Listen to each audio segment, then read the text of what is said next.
Healthcare choice for millions, real to real. Medicover Hospital, Secunderabad.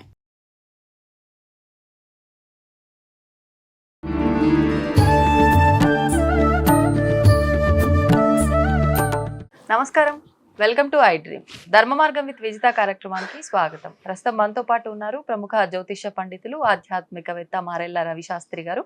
ఇప్పుడు వారితో మాట్లాడి మరిన్ని విషయాలు తెలుసుకుందాం. నమస్తే అండి. నమస్తే. శరన్నవరాత్రులు ప్రారంభం అవబోతున్నాయి మనకు మరికొద్ది రోజుల్లో. సాధారణంగా ఒక్కొక్కరు ఒక్కొక్క విధానాన్ని ఆచరిస్తూ ఉంటారు ఈ శరన్నవరాత్రుల్లో. అంటే పూజలు ఇలాంటి విధి విధానాలు ఆచరించలేము, మాకు అంటే అమ్మవారు అనగానే నియమనిష్టలతో ఉండాలి, అవన్నీ మేము చేయలేము, కానీ మాకు ఏదో ఒక రకంగా సింపుల్గా ఆ విధానాలు ఆచరించే రకంగా ఏదైనా మంత్రం కానీ జపం కానీ ఉంటే వివరించండి అనే వాళ్ళు కూడా ఉంటారు. అలాంటి విధానం ఏదైనా ఉంటే తెలియజేయండి. ఓం శ్రీ గురుభ్యో నమః. ఓం శ్రీ మహాగణాధిపతే నమః. శరన్నవరాత్రుల్లో మనకి అందరికీ అంటే చిన్న పెద్ద అని లేకుండా అందరూ పాటించేటటువంటి దసరా నవరాత్రులు. ఎందుకు అంటే దసరా నవరాత్రులు అనేది మామూలుగా అనేక నవరాత్రులు ఉన్నాయి. దీనికి ఎందుకు అంటే అందరికీ తెలుసు బాగా. ఎందుకంటే మొట్టమొదటిగా చిన్న వయసులో తెలిసేది స్కూల్స్కి హాలిడేస్ వస్తాయి, అలాగే 3 నెలల పరీక్షలు అయిపోతాయి, ఆ తర్వాత సెలవులు వచ్చేది దసరా నవరాత్రులు. అలా ఆ స్టేజ్ నుంచి శాక్తేయ సాంప్రదాయాన్ని ఎవరైతే పాటిస్తూ ఉంటారో, మనకు ఉన్నటువంటి 6 సాంప్రదాయాల్లో శాక్తేయ సాంప్రదాయం అంటే అమ్మవారిని కొలిచే వాళ్ళకి చాలా ముఖ్యమైన రోజులు నవరాత్రులు. ఈ నవరాత్రులు దీక్షగా నవావర్ణ పూజ చేసేవాళ్ళు, ఈ నవరాత్రుల్లో అమ్మవారి ఉపాసన చేసేవాళ్ళు, ఈ నవరాత్రుల్లో అనేక విధాలుగా వారి వారి పద్ధతుల్లో వారికి ఉన్నటువంటి దీక్షలు వారికి ఉన్నటువంటి దాన్ని బట్టి చేసేవాళ్ళు. ఈ 9 రోజులు చండీ హోమాలు చేసేవాళ్ళు, అలాగే ఈ 9 రోజులు ఒక్కొక్క రోజు ఒక్కొక్క దేవతకి హోమం చేసేవాళ్ళు, ఒక్కొక్క రోజు ఒక్కొక్క దేవతా రూపంతో అలంకరణ చేసేవాళ్ళు, అలాగే ఒక్కొక్క సిద్ధి దేవతలు ఉంటారు, ఆ సిద్ధి దేవతలతో పూజలు చేసేవాళ్ళు. ఇట్లా అనేక పద్ధతులు మనకున్నాయి. ఇవన్నీ కూడా వారి సాధనా మార్గంలో ఉన్న వారికి, సాధనా పరంగా వెళ్ళే వారికి చాలా చాలా అద్భుతంగా వారి సాధన చేసుకుంటారు. వారికి మనం ప్రత్యేకంగా చెప్పే అంత ఇది అవసరం లేదు, అంత స్థాయి కూడా మనకు లేదు. ఎందుకు అంటే వారి గురు పరంపరలో ఉంటారు కాబట్టి వారికి ఆ గురువు దించే మొత్తం కావాల్సిన జ్ఞానము, ఉపాసన, దీక్ష వస్తుంది కాబట్టి ఉంటుంది. మనం ఎవరిని ఉద్దేశించి అంటే సాధారణంగా ఉన్నటువంటి వ్యక్తులు, ఏమీ తెలియని వ్యక్తులు సర్వసాధారణంగా ఏమి చేసుకోవచ్చు అంటే ముఖ్యంగా కొద్దిగా విద్వత్తు ఉండి కొద్దిగా బాగా చదవగలరు, బాగా ప్రాక్టీస్ చేసుకోగలరు అన్నవారు లలితా సహస్రనామాన్ని ఆ 9 రోజులు కనీసం రోజుకు ఒకసారైనా చేసుకోవడం ఉత్తమం. అమ్మవారికి ధూపదీప నైవేద్యాలు ఇచ్చుకుంటూ లలితా సహస్రనామం కనీసం ఒక్కసారి, కుదిరితే 3 సార్లు అలా చేసుకోవడం మంచిది.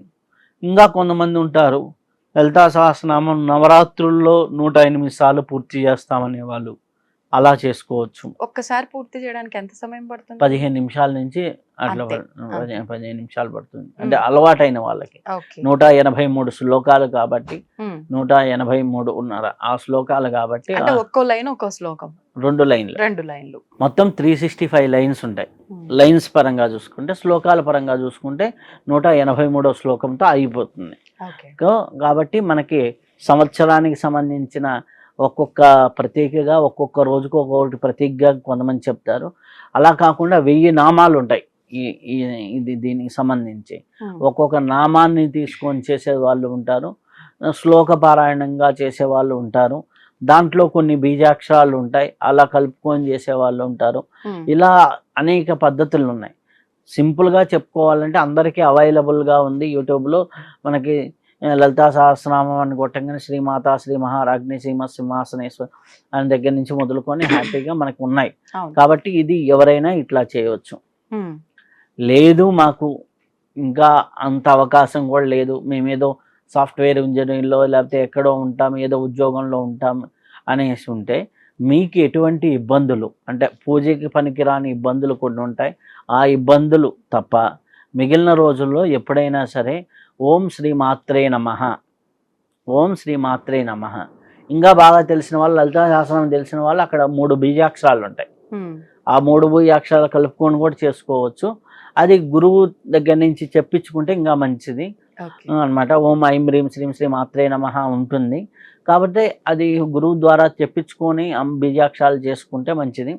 లేదా ఓం శ్రీ మాత్రే నమః, శ్రీ మాత్రే నమః అనేది చాలా మంది కూడా మనకి ఆ పదాన్ని చెప్తూ ఉంటారు. శ్రీ మాత్రే నమః అనేది కానీ బాగా చేస్తూ ఉంటే వీరికి కావాల్సినటువంటి శ్రీంకార తత్వం అంటే ఏదైతే ఉంటుందో వాళ్ళకి కావాల్సిన వనరులన్నీ ఏర్పడుతూ ఉంటాయి.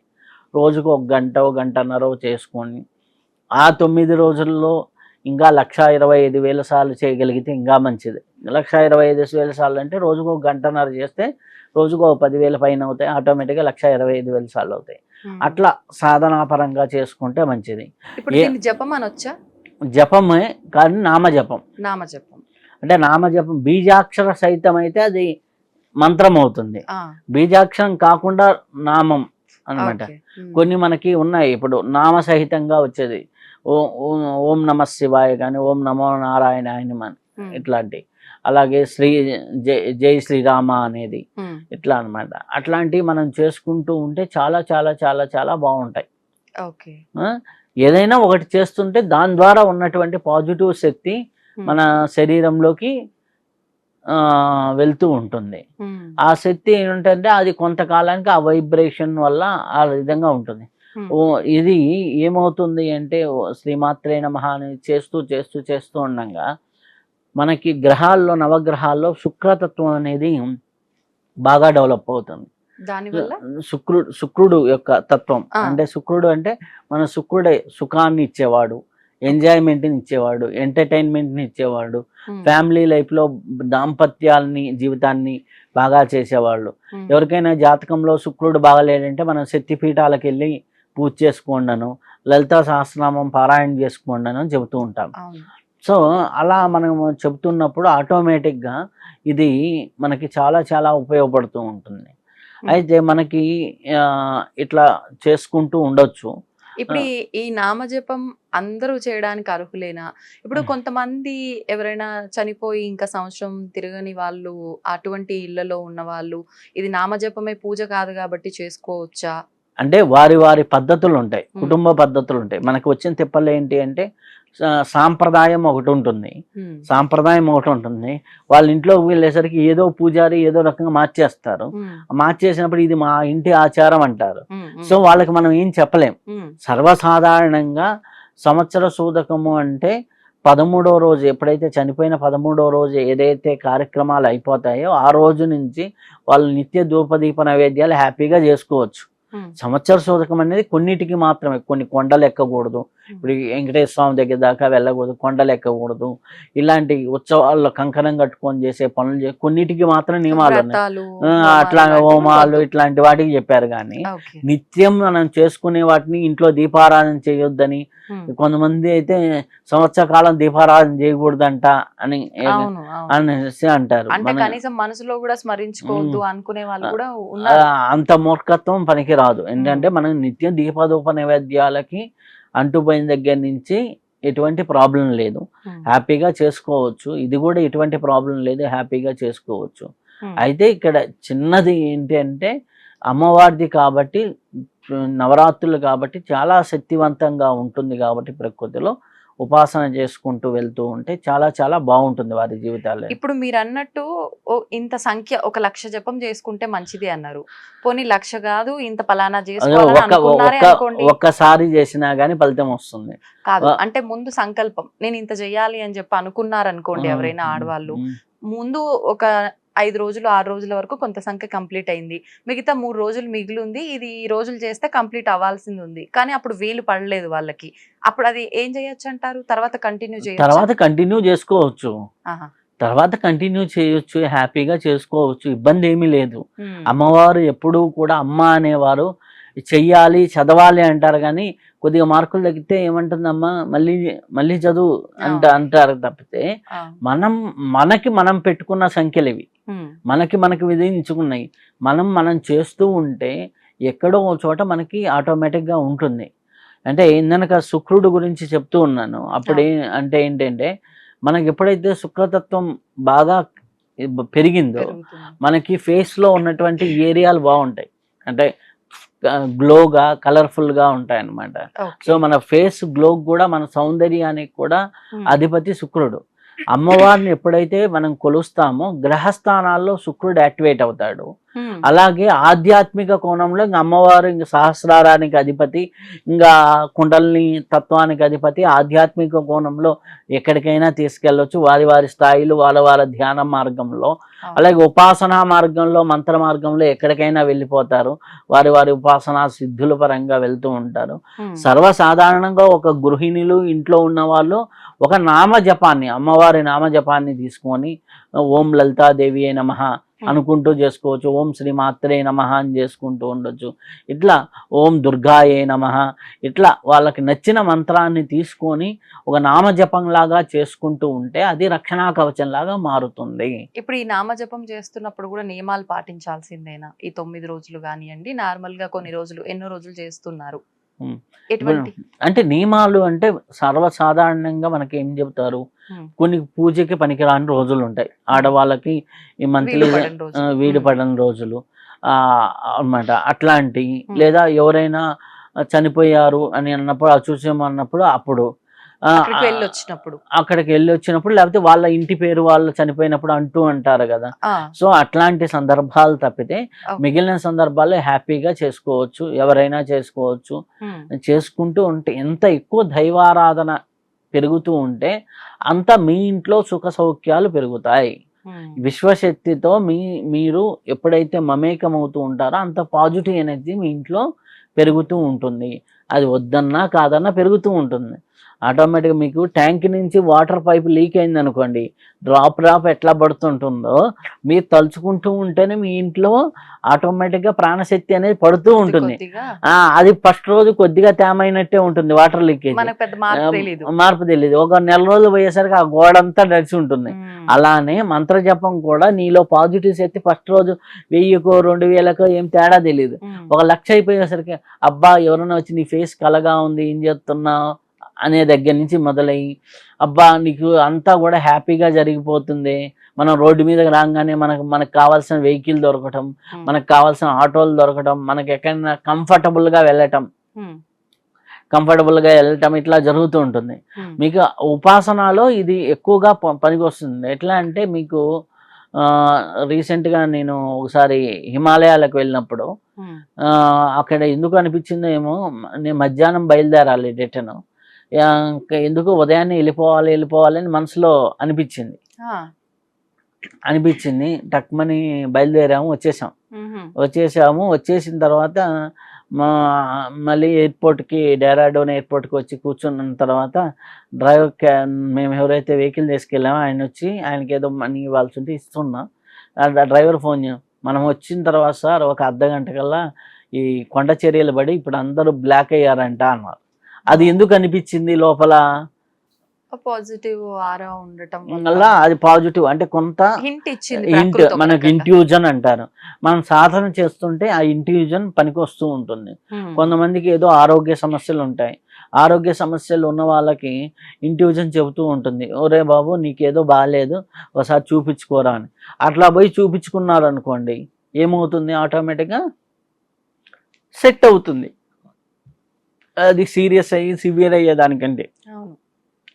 సో ఇవన్నీ కూడా మనకి భగవంతుడు మనకి మార్గాన్ని చూపుతూ ఉంటాడు. లేదు అనుకోండి, మనం జపం చేస్తున్నాం, మనకు అంత ఇంట్యూజన్ పవర్ రాలా, ఎవడో ఆ సమయానికి ఒకడు వస్తాడు, డాక్టరో బోటరో, కళ్ళు అమ్మ మీకు ఏంటమ్మా కళ్ళు తిరుగుతున్నాయా, బీపీ తగ్గువైనట్టుంది, ఒకసారి చూపించుకోమని ఇట్లా ఫిజికల్గా కూడా చెప్తూ ఉంటారు. ఇట్లా మనము దైవిక శక్తితో మమేకమైనప్పుడు ఆటోమేటిక్గా చాలా చాలా అద్భుతాలు జరుగుతూ ఉంటాయి. చాలా మంచి ఫలితాలు రావటం అనేది జరుగుతూ ఉంటుంది. నవరాత్రులు దానికి ఉపయోగించుకుంటూ ఉంటే చాలా మంచిగా, అంటే చాలా అద్భుతంగా ఉంటుంది. లలితాతత్వాన్ని ఎవరైతే ఆరాధన చేస్తారో వాళ్ళలో లాలిన్యత అనేది పెరుగుతూ ఉంటుంది. వాళ్ళ ఫేస్ను చూసినప్పుడు అబ్బా అమ్మ అనే ఫీలింగ్ కలుగుతూ ఉంటుంది. ఆ ఫీలింగ్ ఎవరి మీద అయితే కలుగుతుందో వాళ్ళు సాధన చేసినట్టు. ఓకే. వాళ్ళ ఫేసులు చూస్తేనే ఉంటుంది. ఇప్పుడు కాళీ తత్వాన్ని ఆరాధన చేశారనుకోండి, వాళ్ళ ఫేస్ చూస్తే ఉగ్రంగాను కొద్దిగా బ్లాక్ షేడ్ గాను ఉంటుంది. అంటే అందరికీ కాదు, దాంట్లో శ్వేతకాళి అని ఇట్లా ఉన్నాయి మళ్ళీ డిఫరెన్స్. అలా అనమాట. కాళీ అమ్మవారిని ఎవరైతే ఆరాధన చేస్తారో వాళ్ళ మాట తీరు ఉగ్రంగా ఉంటుంది. నరసింహస్వామిని ఆరాధన చేశారో వాళ్ళ మాట తీరు గంభీరంగా ఉంటుంది. ఇలా వాళ్ళ చేసే దేవతని బట్టి వాళ్ళ స్వభావాలు మారుతాయి. అలా మనకు ఉంటూ ఉంటుంది అనమాట. కాబట్టి ఈ నవరాత్రుల్లో అందరూ సద్వినియోగపరచుకుంటే చాలా మంచిది. మరి పిల్లల విషయానికి వస్తే చదువుకునే విద్యార్థులు అనుకోండి, ఈ నవరాత్రులను ఏ రకంగా ఉపయోగించుకోవచ్చు అంటారు? పిల్లల విషయానికి వచ్చేసరికి మనకి నవరాత్రుల్ని ప్రత్యేకించి ఓం ఐం సరస్వతి నమః సింపుల్గా, లేకపోతే ఓం సరస్వతి నమః, ఓం ఐం సరస్వతి నమః ఇట్లా ఐం బీజంతో కలుపుకొని పిల్లలు ఓం ఐం సరస్వతి నమః అని అనుకుంటూ ఉంటే ఆటోమేటిక్గా చదువు మీద ఫోకస్ పెరుగుతుంది. ఐం అనే బీజం సరస్వతి తత్వాన్ని, అది ఎవరైతే ఐం ఐం ఐం ఐం ఐం అని చేసుకుంటూ ఉంటారో వారికి ఏమవుతుంది అంటే ఆటోమేటిక్గా మైండ్ పవర్ అనేది పెరుగుతుంది, స్ఫురణాశక్తి పెరుగుతుంది. స్ఫురణాశక్తి అంటే జ్ఞాపక శక్తి, జ్ఞాపకం ఉంటుంది, ఎప్పుడో జ్ఞాపకం రావటం కాదు కదా. ఇప్పుడు నేను ఇది మాట్లాడుతున్నా లోపల ఆ స్పాంటేనియస్ గా ఆ టయానికి రావాలి. ఇప్పుడు ఎగ్జామ్ లో ఆ క్వశ్చన్ కి ఆన్సర్ రాయాలి, ఆ క్వశ్చన్ కి ఆన్సర్ గుర్తు రాలేదని వాడు అక్కడ పెన్ను పొడుచుకుంటూ ఒక 5 నిమిషాలు ఆగాడు అనుకోండి, ఏమవుతుంది? స్ఫురణాశక్తి తగ్గిపోతుంది. మనం శ్వాస పుస్తకం గురించి మాట్లాడుతున్నప్పుడు కూడా రైట్ ఇన్ రైట్ అవుట్ ప్రాణాయామం ఉన్నప్పుడు కూడా స్ఫురణాశక్తి పెరుగుతుంది మనకి స్వరయోగం ప్రకారం. అదనమాట. ఆ ప్రాణాయామమో లేకపోతే మంత్రమో ఏదో ఒకటి పట్టుకొని చేసుకుంటూ ఉంటే ఆటోమేటిక్గా ఫలితాలు వస్తాయి. మరి ఇప్పుడు చాలా మంది ఆర్థిక పరంగా అంటే ఫైనాన్షియల్ గా చాలా ఇబ్బందులు పడుతుంటారు. అంటే తగిన జీతం రాక, అంటే డబ్బులు సంపాదన కరెక్ట్ గా వాళ్ళ అవసరాలకు సరిపడా రాక కొంతమంది, వచ్చిన దాన్ని కరెక్ట్ గా ఆ ప్లానింగ్ లేకుండా దుర్వినియోగం చేసుకొని కొంతమంది, ఏ రకంగా అయినా కూడా చాలా ఫైనాన్షియల్ ఇబ్బందుల్లో ఉన్న వాళ్ళు ఉంటూ ఉంటారు. అటువంటి వారు ఇలాంటి ఇంపార్టెంట్ డేస్ ఏమైనా వచ్చినప్పుడు మేము దీన్ని ఎలా ఉపయోగించుకోవచ్చు అని ఎదురు చూసే వాళ్ళు కూడా ఉంటారు. అటువంటి వారి కోసం కూడా ఏదైనా విధానం ఉంటే వివరించండి. ఆర్థికంగా మనకి చెప్పింది మనకి చూసుకుంటే ఎవరైనా సర్వసాధారణంగా చూసేది కూడా అందరికీ తెలిసిన విషయమే కనకధారా స్తోత్రం. కనకధారా స్తోత్రం ఒకసారి పారాయణ చేయడానికి హార్డ్లీగా ఒక 5-6 నిమిషాలు పడుతుంది. ఆ కనకధారా స్తోత్రాన్ని ఎవరైతే తీక్షణంగా నవరాత్రుల్లో 1100 సార్లు చేయగలుగుతారో చాలా అద్భుతమైన, రోజుకు 108 సార్లు పారాయణ చేసుకోగలిగితే చాలా మంచిది. ఎందుకంటే దానికి 4 to 4.5 hours టైం పడుతుంది. లేదు ఈ 1100 అంతా కుదరదు, 108 సార్లు అయినా 11 రోజుల్లో 108 సార్లు అయినా చేసుకుంటే చాలా అద్భుతమైన ఫలితాలు వస్తాయి. ఈ 11 రోజులతో సంబంధం లేదు, ఈ నవరాత్రులతో సంబంధం లేదు, నవరాత్రులతో సంబంధం లేదు. నేను 1100 కాదు, లేకపోతే నేను కంటిన్యూగా చేసుకుంటాను, కుదిరినంత వరకు నవరాత్రుల్లో చేసుకొని కంటిన్యూషన్ గా చేసుకోవచ్చు, అలాగైనా చేసుకోవచ్చు. కనకధారా స్తోత్రాన్ని ఎవరైతే నిత్యం పారాయణ చేస్తూ ఉంటారో, కనకధారా స్తోత్రాన్ని ఎవరైతే బాగా స్పష్టంగా చేసుకోగలుగుతారో అక్షర దోషాలు లేకుండా, వారికి లక్ష్మీదేవి కరుణా కటాక్షం అనేది కలుగుతూ ఉంటుంది. దానికి ఏంటి అంటే ఎగ్జాంపుల్స్ కూడా చెప్తాను. నాకు తెలిసిన ఒక అమ్మాయి ఉంది. ఆ అమ్మాయి ఏంటి అంటే కనకధారా స్తోత్రం అనేసి ఫస్ట్ చిన్నగా మొదలుపెట్టింది. మొదలుపెట్టి ఆ చిన్నగా చేసుకుంటూ వచ్చి ఆ అమ్మాయి ఏదో సాఫ్ట్వేర్ ఇంజనీర్ చేస్తూ ఉంటుంది. ఏదో పొరపాటున ఆన్లైన్లో ఏదో ఆర్డర్ ఇస్తే 1 పెట్టబోయి 10 పెట్టింది. డ్రెస్సులు 10, ఒక డ్రెస్ పెట్టబోయి 10 డ్రెస్సులు ఏదో పెట్టింది పొరపాటున. క్రెడిట్ కార్డ్ నుంచి పే చేసింది, అయిపోయింది, వచ్చినాయి. సో మిగిలిన 9 డ్రెస్సులు ఏం చేయాలి? Same colour, same size. అర్థమైంది కదా. సో అప్పుడు ఏం చేసింది, అదే మళ్ళీ ఆన్లైన్లో రీసేల్ చేసింది. ఈ అమ్మాయి కొన్నదానికంటే కొద్దిగా ఎక్కువ రేటు పెడితే ఎలా ఉంటుంది, 9 సేల్ అయిపోయినాయి. దాంతో భగవంతుడు కనకధారా చేసిన తర్వాత ఇది ఒక ఐడియా తట్టింది, అమ్మాయి చేసింది. చేసి ఎలా వచ్చిందంటే అమ్మాయి రోజు 2 గంటల కనకధారా చేయటం మొదలుపెట్టింది. ఇప్పుడు ఏ లెవెల్కి వచ్చిందంటే 4.5 years ఒక హైదరాబాద్ ఎల్బీ నగర్లో ఓ 5 floors బిల్డింగ్ ఉన్నది. అంటే ఇంక ఈ బిజినెస్ కంటిన్యూ చేసింది. అట్లా సరదాగా కొంటూ దేంట్లో అయితే తక్కువ ఉంటాయి అవన్నీ కొంటాము, ఈ అమ్మాయి ఐడి మీద రీసేల్ చేయటం. Okay okay. అలా మొదలుపెట్టి ఇప్పుడు అన్ని బోటెక్కల నుంచి వాటి నుంచి డ్రెస్సులు ఉంటాయి కదా, అంటే అమ్ముడు బోని ఇవన్నీ మంచి కలర్ కాంబినేషన్ లో ఉన్నాయి అన్ని తెచ్చుకొని ఆమె దగ్గర పెట్టుకొని స్టాకు పంపిస్తుంటే రోజుకి 180-200 కొరియర్లు పంపిస్తుంది ఇప్పుడు. అలా ఒక పెద్ద బిజినెస్ అయింది. లాస్ట్ ఇయర్ 5 కోట్ల టర్నోవర్ అయింది అని చెప్పింది. అర్థమైందా? కనకదార అమ్మాయి ఏం చేయటంలా, కనకదార దాన్ని పట్టుకొని రోజుకి ఆ అమ్మాయికి వీళ్ళు ఉన్నప్పుడు 24 సార్లు మొదలు పెట్టింది. అలా 24 సార్లు రోజు చేయటం, దాదాపులో వచ్చేసి ఇప్పటికెంత 4 సంవత్సరాల నుంచి చేస్తుంది. ఆ అమ్మాయి ఫైనాన్షియల్ స్టెబిలిటీ ఎక్కడికి వెళ్ళింది, ఎటు నుంచి వస్తుంది ఏం తెలియదు అనమాట. అంటే నా దగ్గర జరిగిన ఒక ఎగ్జాంపుల్. ఇప్పుడు నేను బిఫోర్ లాక్డౌన్లో జరిగిన ఒక చిన్న యాక్సిడెంటల్ గా అమ్మాయి ప్లేస్ చేసింది. సాఫ్ట్వేర్ ఇంజనీర్, అప్పుడు 40,000కి ఏం పనిచేసేది. ఆ పని చేసే అమ్మాయి అట్లా చేసుకుంటూ వచ్చింది. ఇట్లా చేస్తూ ఒక 6 నెలలకు ఒక గ్రిప్ వచ్చింది అమ్మాయి. 6 నెలల తర్వాత ఏంది, ఇంకా దీంట్లోనే ఎక్కువ మనీ కనుక ఉద్యోగం మానేసి ఎక్కడెక్కడ కంప్లీట్ ఫోకస్ అనమాట, ఇటు అనమాట. సో ఎలా ఉంటుంది అమ్మవారు, ఏదో రకంగా చూపించేస్తుంది అనమాట. అట్లా మనకి తెలియదు ఏది ఎటు నుంచి ఆపర్చునిటీ వస్తుంది అనేది కూడా, మనకి ఆపర్చునిటీ ఎక్కడి నుంచి కూడా వస్తుంది అనేది కూడా తెలియదు. ఇంకొక ఆవిడ ఉంది. ఆవిడ ఏంటి అంటే వాళ్ళ ఇంట్లో ఏదో ఆ హస్బెండ్తో ఏదో గొడవ వచ్చింది, ఏదో వాళ్ళు డైవర్స్ అయ్యారు, ఏదో ఇబ్బంది అయిపోయింది. 2 కొడుకులు బీటెక్ చదువుతున్నారు. అంత అంటే పెళ్ళైన 20 సంవత్సరాల తర్వాత అయిపోయింది. వాళ్ళకేంటి కొన్ని అప్పులు ఉన్నాయి, ఏదో ఒక ల్యాండ్ ఉంది, దీంతో ఎలా చేయాలని వచ్చింది. ఆవిడ కూడా ఇట్లానే కనకదార ప్రారంభించింది. చేసుకోమని చెప్తే హ్యాపీగా చేసుకొని ఉంది. కరెక్ట్గా ఏమైంది, ఆమెకున్న ల్యాండ్ని ఇటు కన్స్ట్రక్షన్ అటు కన్స్ట్రక్షన్ వాళ్ళు ఎవరో కలుపుకోవాలని ఎక్కువ ప్రైస్, అంటే ఈమెకి అక్కడ 1 రూపీ కావాల్సిన చోట 2 రూపీస్, మోర్ దాన్ 2 రూపీస్, అంటే మీకు అర్థమైంది. అది 2 crores అమ్ముడు పోవాల్సిన ల్యాండ్ కాస్త 5 crores 20 lakhs ఇచ్చి తీసుకున్నారు. దాంతో పిల్లలకి అందరికి సెట్ అయిపోయేసి ఇప్పుడు హ్యాపీగా ఇండిపెండెంట్ హౌస్ కొనుక్కొని 2 ఫ్లాట్లు కొనుక్కొని హ్యాపీగా ఉంది. ఒక 3 ఏళ్ల పాటు కనకదారాన్ని ఎవరైనా స్పష్టంగా చేయగలిగితే రోజుకి ఒక 24 సార్లు అంటే గట్టిగా ఒక 1 hour 10 minutes పడుతుంది.